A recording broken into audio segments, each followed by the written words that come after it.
More to Marketing. Welcome to More to Marketing, the podcast that explores marketing, product, and everything business. I'm your host, Susan Walsh, and today we're going to be talking about how sustainable practices and ethical design is achievable and how. I am actually super thrilled today because I have a special guest who lives and breathes this and has been bringing it to the world, and that's Jeff Gardner. Now, Jeff is a visionary designer and he's also the founder of his own company called Prophetic. Now, the great thing about this is he is actually a pioneer in sustainable and eco-friendly fashion brand. Now, born in Franklin, Tennessee, and raised on a horse farm, I'm very jealous. Jeff's connection to nature has deeply influenced his artistic vision. Now, his brand itself and his fashion label, it's not just a movement. I want to really stress that it's not a movement. It is a transformation. He is transforming the fashion industry with sustainable practices and ethical design. Now, Jeff's journey began early. He had a passion for design that led him to work with some really known artists. I'm sure you guys have heard of Barry Manilow, Donna Summer. I've heard of them very clearly as well.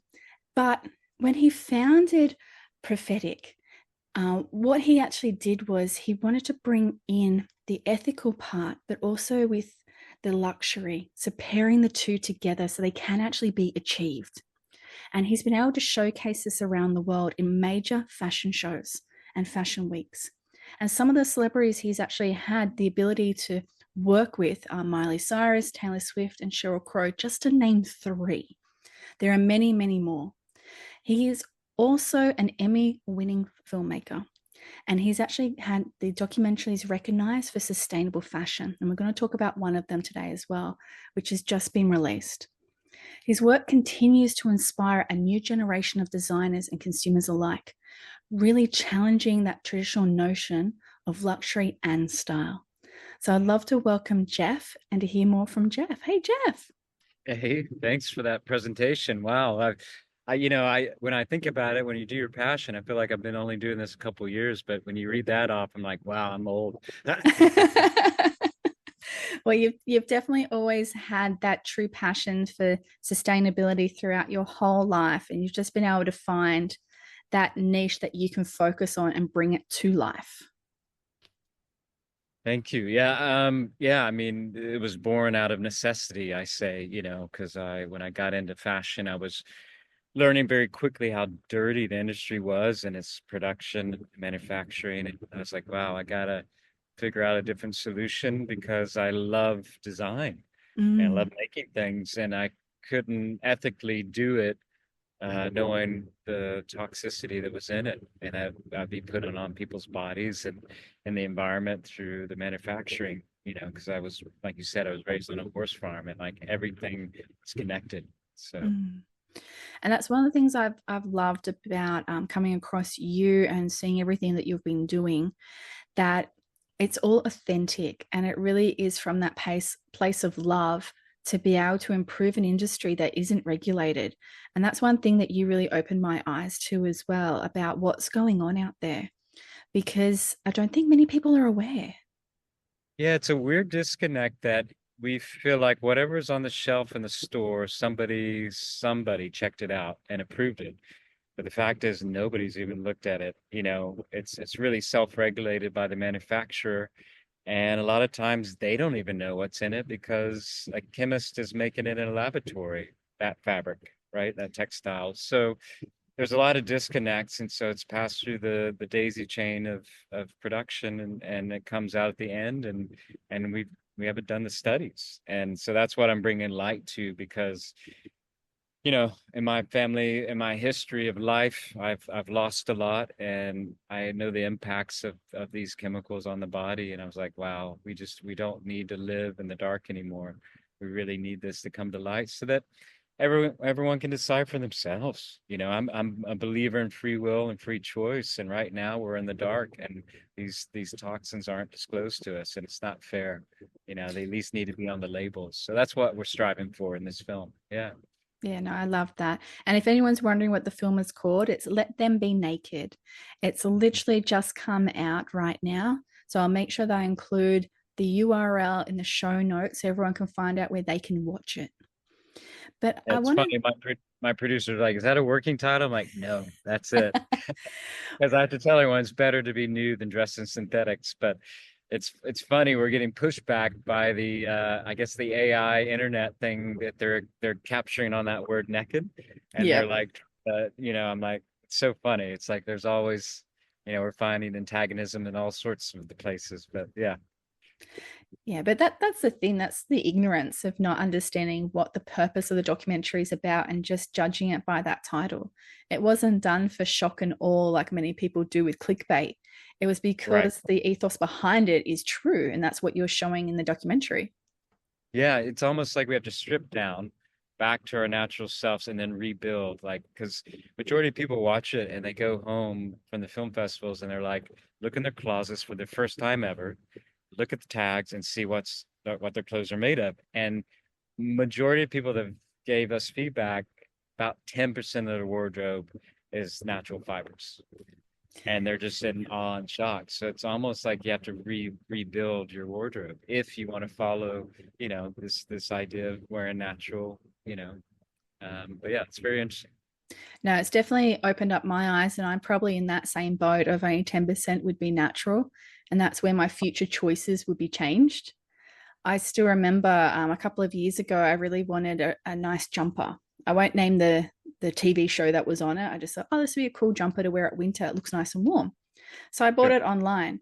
And I still remember today the smell it had when I opened it from the plastic bag of just Yeah. chemical. And I'm being very honest, it went straight in the bin Yeah. because I Yeah. smelt that chemical and I went, this doesn't smell like what clothes should smell like. And I put Yeah. it straight in the bin. But and then learning more about yourself, what you've been doing, even watching I highly recommend people to search Jeff as well. You'll be able to see some of the great videos. One of them I particularly watched was him actually showing people how to dye their own clothing, not in detail, but at least showing it. And Yeah. it's just beautiful to walk out there and I'm probably giving away too much. Walk out there into your backyard because you've got a beautiful big property and grabbing the bark and grabbing the water and then doing the dyeing process with a beautiful hemp shirt. But it's not like it's something from the 18th century shirt. It's a modern shirt that you can then wear tomorrow when it dries. Yeah. Exactly. No, it's beautiful. Yeah. I always tell the moms, hey, your kids are going to get dirty, and then you can go and dye it, pick a color, go have fun, go foraging, it could be a fun art. Yeah. Exactly. But I know you've talked a bit about it, but what actually got you into focusing on sustainable practices in your design? Like, why did you decide to really innovate in this area? Well, like I started to say, is that when I got into it when I was young, I was designing for a lot of bands out of Nashville, Tennessee. So, everybody wanted me to be in their band. I said, no way, but I'll dress you. And then I started designing, making the clothes, and that's when I learned very quickly how dirty it was. So I was, I had that epiphany where I got to figure out different solutions. So when I first began designing, creating is when I started this path. It wasn't like I converted later. So that was 22 years ago. And so, for example, I worked with an outfit out of Atlanta, Georgia called Wilflex Ink and tried to create an organic pigment ink for printing on band t-shirts. And then I went to the only place I knew that could potentially do hemp in the US in LA. And I went to them and said, hey guys, you want to do hemp? They're like, no, Jeff, nobody will buy it. I'm like, okay, what if I give you a 50,000, order for band t-shirts? They're like, okay, yeah, we'll do whatever you want. We'll make it out of seaweed. We don't care. I'm like, okay, cool. So I started engaging and trying to use leveraging the buying power with producing natural fibers. And now it's a different day. Now, and thank goodness they did it because now they're like, thank you, Jeff, because they were like one of the top suppliers here in LA. And now there's other companies that are well versed in and bringing back what used to be so plentiful. Hemp Mm. and organic cotton used to be so plentiful here, at least in the U.S. and other countries, and obviously we got that fabric got bastardized and the machinery got taken apart and sent away. So that's why it's so important to bring back this idea of natural fibers and the buying power and people to really address that because that's the only way we'll come close to the price point of the synthetics because hemp, for example, grows in 3 months. It's non, you don't have, the water usage is not there. No pesticides are needed. It's actually a very easy crop to grow. It can grow anywhere. So that's why I see it as a big solution because a lot of people argue like, well, you're using up farmland for food. I'm like, no, hemp could grow anywhere. There's all these rebuttals, and it's Mm. basically coming from the PR from synthetic fabric guys. Like they just want to keep their hands in the pie, because it's a money game. So that's but I'm focused on the health of consumers, and obviously they're not. So that's why it's disruptive because we're disrupting a money industry. This doesn't even want to look at this, doesn't want to recognize it, doesn't want to give it any type of, um, if they give it any type of attention, then they're going to basically say, "Oh, wow, our fabric that we made in a laboratory out of all these toxic synthetic ingredients, maybe they're not good to put on the body." And then it kind of it will disassimilate that whole system. But it's a battle because, and then the argument is, well, we can't buy T-shirts, Jeff, for $7 anymore. And I'm like, well, you should be able to, because if you look at homes and coffee, petrol, everything's gone up. It's just the normal thing of life. I'm buying $6 coffees versus $1.50, $2 when I, was young. It's just you always hear old people talk about that. When I bought that Coke, 25 cents, So that's the natural progression, but t-shirts are still the same from the 70s. We bought $7 t-shirts in the 70s. So what's happening is we're using cheap ingredients that are harming both the people making those t-shirts and the people wearing them. So that's what I'm trying to change and shift. It's like we should disband that and not allow those chemicals in that process. And so then we're using real fabric, hemp, and then we're using plant dyes, and they're going to be more expensive because there's more handwork. And then we're paying $35 for a t-shirt, but that should be, if you did the math, that should be the normal price for a t-shirt in 2025. Mm. So that's where I'm trying to like educate everyone, because that's kind of the first thing they go to is like, oh yeah, that's for the wealthy people. Like, no, no, no, it's for the healthy people. And in the long run, these fabrics that I'm talking about have a higher tensile strength. They don't get holes. They last longer. I ride horses in my Joper pants out of hemp for 14 years, and I wear them hard. Like, I travel in them, ride horses every day in them. So, that's what I'm trying to open everybody's mind to. There is a different solution in a different way. I think one of the key things I pulled out of that is the health angle, because I listened to one of your other segments that you did, and do you want to talk about the skin and the difference between the stomach? Sure. Yeah. So, you know, so the beginning of this narrative is, first, everyone needs to understand that we were designed to be nude and naked. Forgive my Tennessee slang, naked. Um, but that's just the beautiful design of the body. And I've did advanced biology. I love the design of the body. It's amazing. So if you think about your food, the intake you have, and you have obviously your esophagus, you have your stomach acid, you got your liver, you got your kidneys, you got protection organisms to take care of anything that could come into your food intake that could be poisonous to your body or not good for you. Now, the skin is not lined with anything. It's made to breathe. It's made to take things in. You can test that with like nicotine patches or whatever, hormone patches. We know there's absorption there, but we have again a disconnect that these fabrics we cover our bodies with were never supposed to be there, and so there's this 37% on an average absorption rate. So whatever chemical that's in that shirt is going to go through your hair follicles and through your epidermis into your bloodstream. And that's just known as peer reviewed, and that's been proven, but nobody's talking about the synergy, right? So one thing people don't realize, well, clothes do off gas. The industry spins it and says, oh, you can wash out the chemicals. I'm like, no, I mean, they do shed, but they're made to stay in. Otherwise, the dyes would bleed. So that's a lie. So the chemicals are in the shirt. They stay in the shirt for the life of the shirt.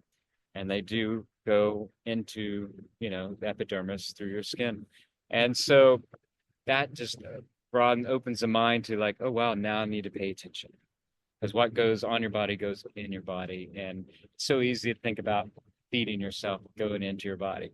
So that's how I look at the body as a design. And that should blow everyone's mind at that point. Yeah. I 100% agree. And I think that's something that's been lacking in the fashion. That's where sustainable, what you've been doing in the fashion industry makes such a difference because it's not looking at it just as a gorgeous piece of clothing that is tailored and fits.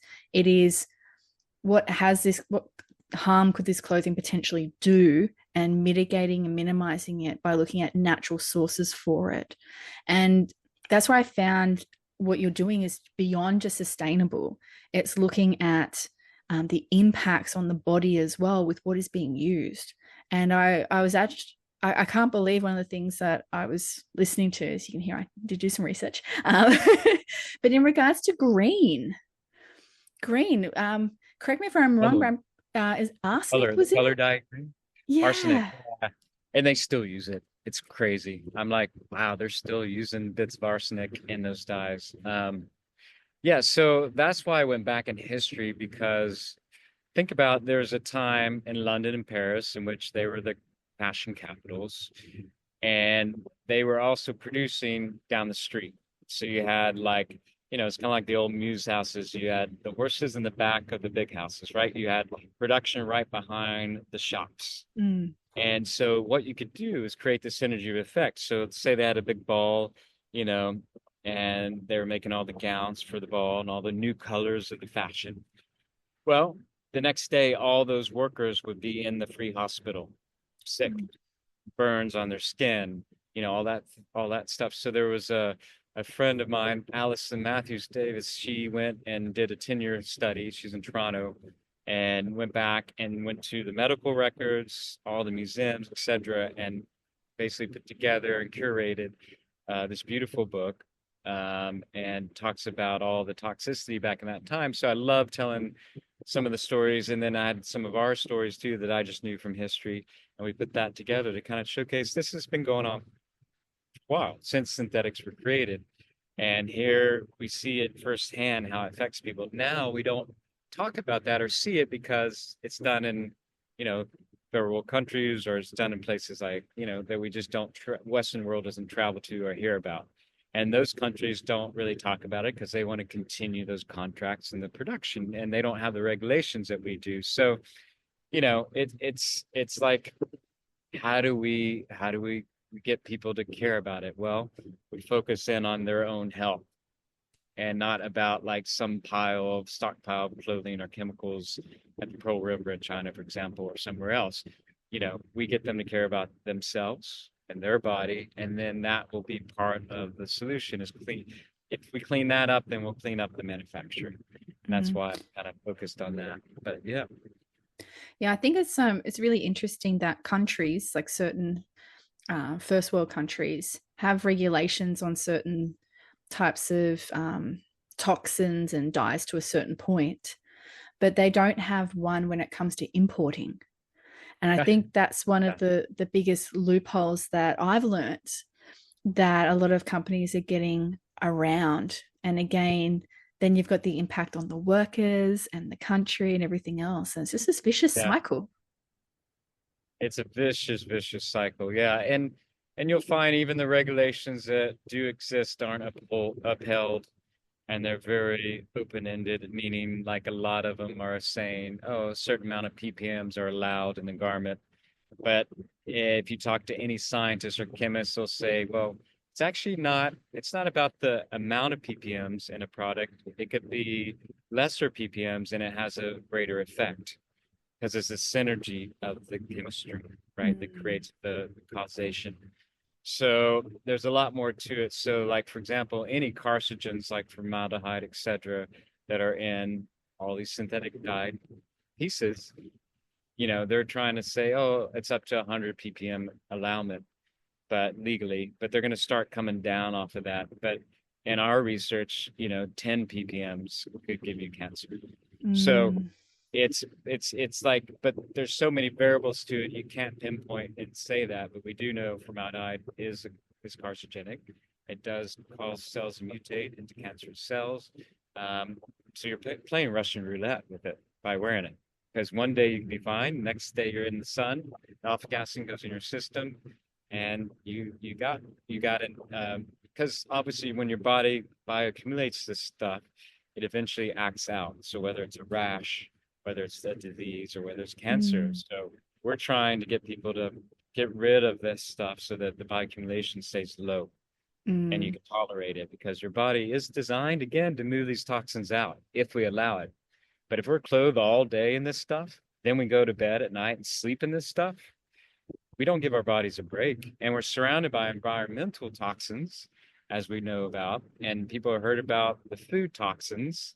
And, so that's part of it. But I think the bigger picture is clothing. Why? Because we're wearing it all day long. So it's constant absorption. And that's not being talked about or looked at. And I'm like, wow, that's the biggest part of the puzzle in my mind. So why aren't we? And anyways, that's why I'm so hardcore about this. And the film is a great medium to get this out.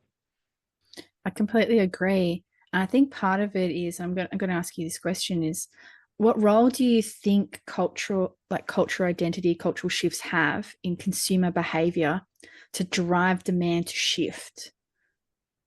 So it's twofold. Everyone says, well, here, I'll start with this. We have enough clothing produced today to clothe all of us on planet Earth, and with the population growth until 2050 at least. Um, so that we do know based on the calculation. Now, so we don't need new clothes, bottom line. But I think, we're dealing with, it's interesting because, food, shelter, clothes, those are our three needs. So clothes now is an extra, it's a fashion thing. We have huge closets, right? We're not down to six outfits in a little trunk. And now we consume a lot more. So we do need to slow down in our purchasing and our buying. Instead of an emotional purchasing, we need to think through and consciously choose what's healthy for our bodies. And something that will last forever. So, but here's the so, and again, I'm not against capitalism, but the capitalistic, you know, design is to keep driving people back into stores. So they basically, in design schools, what I've taught at, they teach design obsolescence, which basically means they teach young designers how to design things that fall apart. So whether it's the way you sew something up, whether it's the hardware, or whether it's the fabric, or people don't understand. Like, most people know the Last Supper, like it's eating itself away. So these fabrics that are dyed synthetically, actually the synthetic dyes do that to the fabrics. So the tensile strength weakens over time. Especially detergents that strip away the fabrics, they also weaken the fabrics. So these fabric, they're not going to last long. So you basically, um, you get to a point where you gotta shift your buying focus into what do I need in my wardrobe? Get rid of the things that are toxic, replace them with things that will last forever. And then I think we're in a good spot. But if we're going to emotionally keep purchasing, then that's not going to change things, because then we're wanting things for very, very cheap so we can buy more. It's like the shelf syndrome. So we have to kind of, it's almost not reteach ourselves, and awareness is half of it. I think we're struggling with an addiction crisis. So I think we've been so marketed to and pushed and to make this money and then spend it. So, and that just drives it, and that convenience factor, Amazon delivering it to us, like it kind of feels good for a minute. And that is a true, and there's studies on this. And the marketers and the PR companies of these companies know this. So they feed on our addictions to want new things and to wear new things and to feel good about it. And I don't want to take that away from anyone, but how cool would it be if you came to me and said, I need a new dress for this year for my parties and cocktail dress. And we come up with the fabric and we dye it, and you pick your colors, and then, hey, maybe we do a long one and then we lift it and do another skirt, and then we re-dye it, and it becomes two dresses for the year. And that's your dress. Nobody else will ever have it. To me, that is a lot more, powerful than buying something off the rack that you're just gonna toss or not wear again. And I don't know how we shift that other than, hope that some change makers, some influencers will take that path and then talk about it and kind of show a different way. And I do believe that in this age, influencers have a lot to do here, that Yeah. they need to talk more and not just, if I use an example of one of the fashion models that you've had, wear your clothes, not just wear it once, live and breathe it. Like I know you wear your own clothing all the time, every day, day in, day out, whenever you're not naked. But uh, hey, had to throw that in, right? Yeah, yeah, there's a lot of that too. Yeah. but why are they only doing it that one night for those number of hours? They those people that can influence, because that's literally what the word is, why aren't they doing it more often to help shift this movement too? Because that will help and reduce a lot of this fast fashion as well. Like one, you Yeah. go. No, I was just gonna say, when you talk about character, think about it like back in the day, and again, I'm kind of a living example, but you would see me walking down the street in London or Sydney or whatever, and I'd have my frock coat on, and it'd be blowing the wind, it'd be that navy silk that I wear all the time. You'll see it in all the pictures. Like, oh, there goes Jeff. You just know me from my overcoat. I don't change it every night. I could use that same overcoat and it becomes a part of who you are. And it's worn and tethered, and I've ridden horses in it, so the shoulders are ripping from it, jerking and jumping. And it's like, oh, Jeff's patched his shoulder. Like that's him. It's not fake, it's a real character piece. And I think we suffer because we don't have those character pieces anymore. Something that, Mm. that we had all these memories and, that we wore. So That comfy I piece of clothing that just gives you warmth.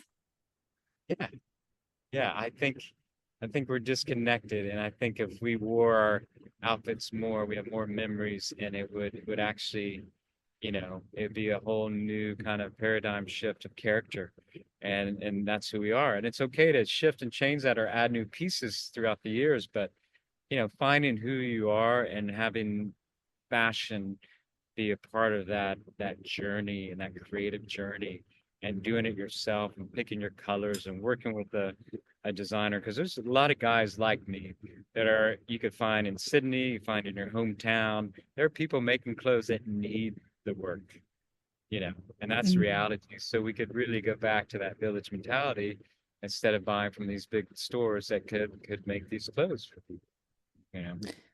And that is definitely something that I've seen shifting, where people are starting to go more local. If we go back to the three core things people need: food, shelter, and clothing. Food, farmers markets and everything have Yeah. started to really gain popularity, where people go there not just for a morning out, but to actually get their produce for the week, knowing where it's come from is hopefully sustainable, fresh. You're buying it from hopefully the grower themselves as well in a lot of these cases. And I Exactly. think Yeah, that isn't a movement that is sustainable practice. People have it is. Yeah. shifted because they don't want to buy from these big Walmarts, Woolworths, or whatever they're called. And Yeah. that's where I think it's starting. And then the next is going to be, I'm hoping, the whole clothing piece, because shelter, let's face it, it's going to be very hard to do that in shelter, apart from the what's used for building. And I have to say, I've actually taken some of these practices when I built my home where I could. But I think the next frontier is going to be clothing, because that makes sense.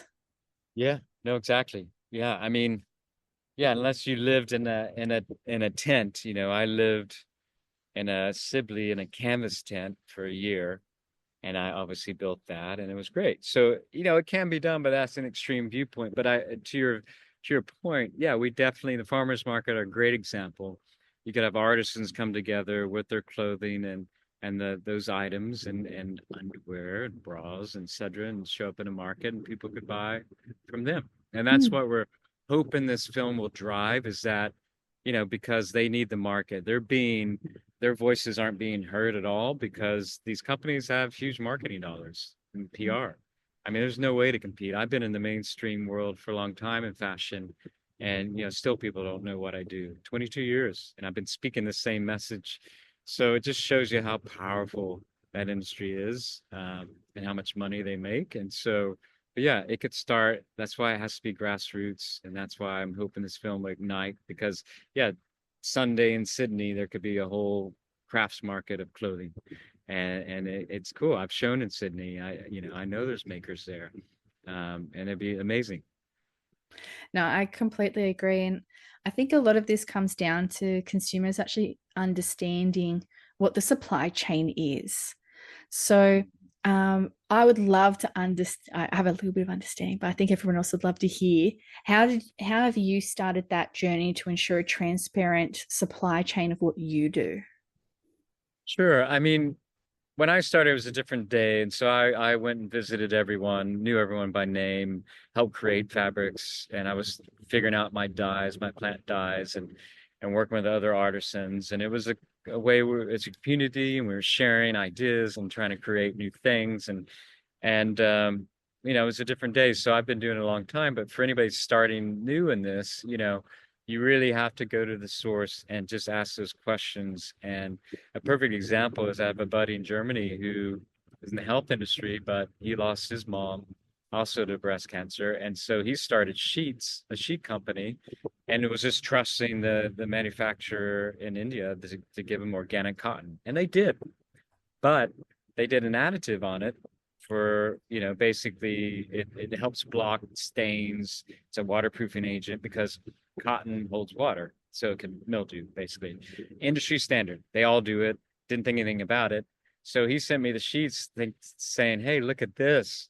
This is amazing, and this is fits your ethos." And I said, I touched it, and I was like, "Oh no." You I can knew feel it. Yeah. I could feel it immediately. And then I did my own testing on it, and sure enough, it had, the PFABs in it from that waterproofing agent from the additive.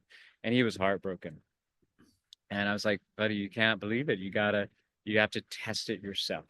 Independent laboratory testing. And Yes. exactly. And it's expensive and it's an extra step, but that's where we are now because you can't trust the transparency of these textilers because they just want to sell stuff and it's industry standard. It's like, no, please don't. It's like when I go to a coffee shop and it's like, no, no, please don't put it in that to-go cup. And they're like, why? They look at me like I'm crazy. I'm like, did you guys know it's lined with PFABs? And they're like, some of them are like, what's PFABs? And others like, you're crazy. I'm like, okay, why do you think the liquid doesn't leak through the cup? It's cardboard, it's paper. That's why you It's like, can't put in recycling. It yeah, has to go into the rubbish because of that yeah, lining. yeah, because of the lining. I go, and that hot liquid hits that, goes into my coffee, and I'm drinking that. No, that's a lot. That's a liability. Like no, and then I get them to remake it, and they hate me. I say, listen, I'll pay you to remake it, but I'm not putting that in my body. Mm. But it's interesting. So it's against kind of the normality, and that's why it's hard in production. So you really have to stay on it as a designer and creative. Think of it like a chef. You just have to know where your food comes from. You have to know where fabric comes from. You have to know about, you have to basically do your own dyes or don't dye right now because commercially they're not available. Anybody who says otherwise are just, this is greenwashing. Or test it and figure out if they're lying to you. Yeah, yeah, but right now the commercial market, there's no solutions as of yet. We've been working on it, but it's a hard one to crack. But I'm hopeful. There are some things coming, pending, but I think you can do plant-based to a certain degree of production. You can definitely do it. But again, it's kind of a seesaw. We got to bring down the consumption, and then we can meet it with the plant dyes, right? And then it all works out. But right now, I'll tell everyone just to buy undyed. Mm. Yeah, that makes definitely more sense, particularly if you don't have your own expensive budget put aside to check your clothing or sheets or whatever it is to see if they've done something that you didn't Yeah. want done with it. Yeah, just so your audience knows, it's about 1,500 to 2,500 per garment to test, and that's only in 3 or 4 chemicals. Mm. And we only know about like 80 of them, and there's about 8,000 used in production. And you have to call them out. So it's not like there's not like some general test that says, oh, this is in it.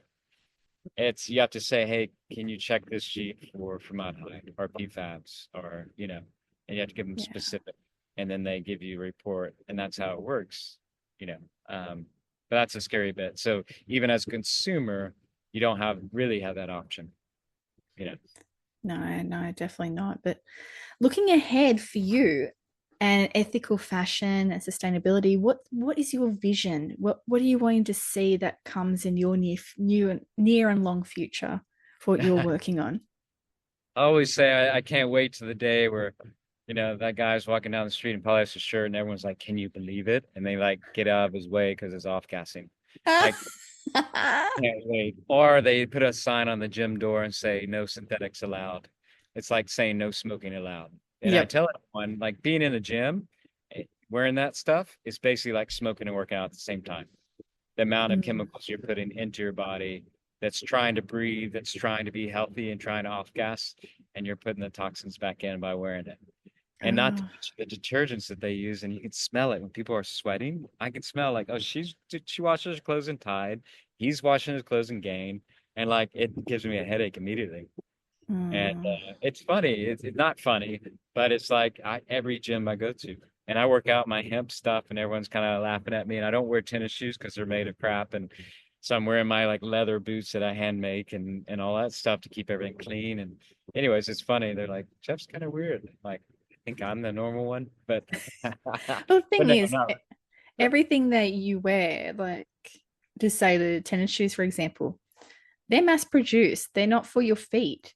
You're wearing shoes that fit you and are comfortable and will probably make you run a lot longer than someone wearing a pair of tennis shoes that aren't made for them. Yeah, it's true. Yeah, everyone. It's like bodies. I've dressed over 6,000 bodies. Every single, and I tell this to women, every single woman's body is different. Torso length to their breast, their under bust, their to, shoulders, their arm length. Like no one's the same. So I don't understand why they're wearing these garments that are box fit. And Mm, like it's like no way. And people are surprised when my dresses can fit like different size and body types because I just know the way I do the construction. It's interesting, but it can be done. It just has to be done in a smarter way. Um, and and I want to say, I did find hemp tennis shoes from Converse, believe it or not. And I was like, huh, that's pretty good. I like that. So they're playing around with it, the idea. mm, But yeah, but think about your feet. They're at the bottom of the totem pole, so to speak. They're gonna off gas and get rid of those toxins through your feet, which a lot of people, it's more so women that have done the extraction and you get that black, where when they get a pedicure yep. or something, and you really understand, like, oh wow. So socks are another one because I couldn't find any socks without nylon. So I created Mm. my friend has a paca farm in Italy, so we pulled from her pacas, which are awesome. They're like my little buddies. Um, I want to go 75. hug them. They're I gorgeous know creatures. they're amazing. Like they congregate, so they all. It sounds weird, but I'm obviously an animal trainer lover. But they congregate, so they use the restroom in one place, one area. Sheep go Clean. everywhere. You got to walk, know where you walk. They go to one place. They don't want to dirty their pen up. It's great. Yep. It's brilliant. Very clean. Very clean, and they're sweet, and they're easy caretakers. They don't test your fence. I mean, they're amazing. Anyways, alpaca, I love it because moths don't touch it. Super breathable. So we do 75% alpaca, 25% wool, and I'm going to do a mix of 75% alpaca and 25% hemp. So like Mm. a summer and winter sock. And I love it because that's one of the areas which was missing. So we're going to put the socks online next week, but I do have men's and women's hemp boxers because again, it was another category which I couldn't turn anybody onto. I couldn't say, "Hey, go buy these," or go. Mm. Everyone was coming back, and it was all mixed with stuff, and all the waistbands had polyester waistbands. So I do organic cotton, natural rubber with the waistband on ours. And anyways, so yeah, there's a lot of details to it, and that's why the industry doesn't want to switch because it would create a higher price point for them, and they wouldn't have their margins. Yeah. And again, they're making way too much money. It's ridiculous, their margins, and they could definitely shift and change things. I don't really have empathy for that because, and some of them should go out of business. But and then what would happen is we would create greener, more sustainable fashion companies that have this in their consciousness and they would do it differently Mm. and still be able to turn a profit. And we put people at the forefront, your consumer, then that's how a company should be built, I think. I agree. I completely agree. And I just think it's people who help the company. So why aren't you investing in the people? Yeah. It's because it's usually one or two or a whole 10, I don't know. The guys at the top that make those decisions and based on numbers. But then I'm like, guys, you all have wives, you all have daughters. Like, why aren't you thinking about this? Like, should you not Exactly. be changing this tomorrow if you could? Yep. But and every company's set up differently. And I met with a company in the U.S. And I'll just say they're happy to say it's Jockey Underwear, family owned. And I talked to them about converting and changing stuff, and they were listening, and they're family owned, so it'd be an easy switch. But again, the CEO, who's a friend and from Tennessee, actually said, Jeff, I'm responsible for all these people's jobs and everything, and we're too scared to do it because if Yeah. we switch over and nobody else does, we're left with a higher price point hanging out there, and we'll go under. And so so all that to say is that they're waiting on the market to change and demand. So that's why Yeah. this is so important. And for everyone watching it and to share it is so important because we have to get majority of people in the world to understand this and to want it and to drive it. And then we can honestly change it. Um, Mm. and we can't just let it sit idle, and it can't be the 5% who are conscious about this. We need it to be everyone on board. Otherwise those big guys won't even try. So there are guys out there that want to do it. They're trying to be smart about the changing it over. Exactly. And I think that that's the important piece is change is inevitable. And now it's about the people demanding, and then change can happen. Yeah. I Yeah, and think you, also showing it can be done. And I look at like mm, it's like the electric car. Once a company showed that they could do it and they could get it out there and they could present it in an affordable price point and that they worked, then the rest of the car manufacturers jumped on board because they knew it was a way forward. But you can expect one of them to do it first because they didn't want to take the learning curve and the costs with that, et cetera. So I get that. I come from a production background. I understand the dynamics there, but that's why, yeah, this time is so, so important because I don't know if I have another one left in me. So, so I put everything into this. I mean, heart, soul, financial, everything, all my attention. And, mm, I don't know if I could do another round. And a lot of my friends that I started with in this world, they've moved on, sad because they couldn't get a market, they couldn't stay in business. So yeah, so I feel like I'm that. I don't know if you ever saw Mel Gibson in The Patriot, but like it was a cool scene where like they were losing and the English was advancing, and he looked around, the flag fallen. He picked up the flag and just started running forward. Everyone else is retreating, and just that visual imagery of the flag moving forward. They mm. did, people are like they don't know what to believe. They're scattered, but they see that imagery going forward, and they're like, oh, maybe we should be running forward, not that way. And they turned and they won because of that one, instant where he said, I'm just going to run forward with the flag. So that's what I'm trying to do is keep it running forward, despite all odds. And it's been a hard journey for sure. I think what you're doing is absolutely amazing. I love it. I cannot wait to see it turn into mass because it will Thank you. happen for you where the masses will come to you and you'll be leading this and you'll be the expert that everyone will come to. So I'm waiting for that day and it won't be too far away at all. So I know the documentary Let Them Be Naked is going to help you along that journey. And I can't wait to see the next documentary and everything that comes after it. I know. Yeah, I can't think about that right now, but yeah, I mean, we literally did this in a year, and everyone's like, "How did you?" I'm like, "Guys, I built a collection in 3 months. Like, why would I spend, 2 or 3 years on a doc? Like, that's crazy. Yeah. My mind wouldn't allow me to spend that much time on one thing. But yeah, so yeah, so we'll see. But yeah, but thank you for your support and encouragement, and yeah, so we'll see what happens. Awesome. Well, I have a question I ask every guest, Sure. and you were pre warned. Okay. So, what brand, any brand in the world, best represents you and why? And you can cheat. Best brand? Brand. Like when you say brand, what does that mean? Sorry. Like, So I'll just use some names that come to mind. I'm just looking around. So Tiffany, Nike, Adidas, Woolworths, a brand. So what okay. brand, Patagonia, all different brands, what brand in the world, and you can cheat and use your own, best Okay. represents you and why? I would say Land Rover Ooh, because I'm basically like an old tractor that's still running and some reason, but still fashionable. I So like it. yeah. I like it. And And I, you and travel a it's lot good. too. I travel a lot and it's good for off-roading because Yeah. I'm pretty much off-road most of the time in my life and used for equestrian horses as well. So yeah, I'm kind of a mix of all that, you I know. like it. I like it a lot. Is there anything else you would like to add before I do my wrap up?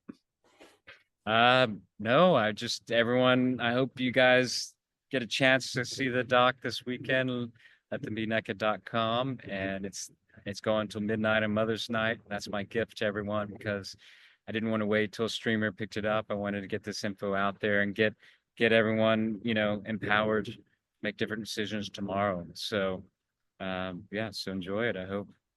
Fantastic. Thank you. And I'll make sure that it's included in the show notes. Now, Perfect. for me, what I've learnt today, and people that have listened to my podcast know that I love to talk about sustainable practices, other ways that we can do things. And I was so fortunate to come across Jeff because Jeff lives and breathes this in an industry that needs it most. So for me, my key learnings out of today were not knowing what my clothing is actually made out of. And like, yes, you can read the label and it says cotton, polyester, nylon, whatever. But I'm going down to the actual chemicals and dyes within it, like the waterproofing, for example, or the color agents. And for me, that was a huge eye opener because I assumed that my country would protect me with all its regulations. I know it does it for skincare products. Why isn't it and that's on my skin. Why isn't it doing it for my clothing? So for me, that was a real eye opener about there is a gap that needs to be identified, but how can I control that?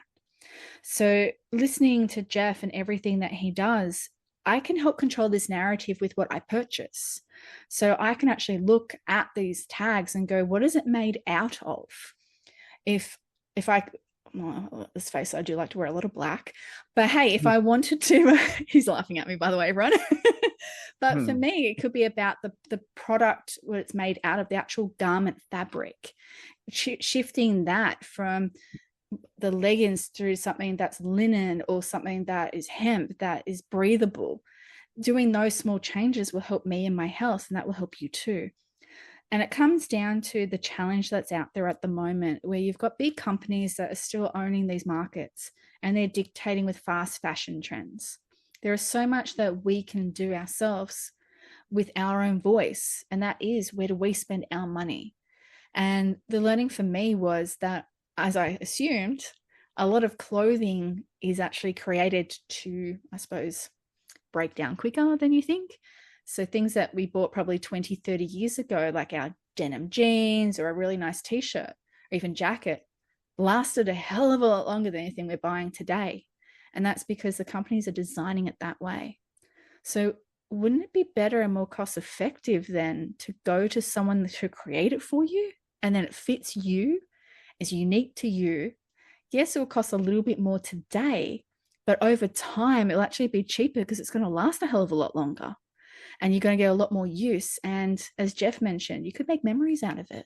It could be that coat like Jeff has that he's synonymously recognized with, or it could be a really comfy pair of jeans in a different fabric, of course, or whatever fabric you love that are just your go-to all the time and they last for such a long time because of how they've been made.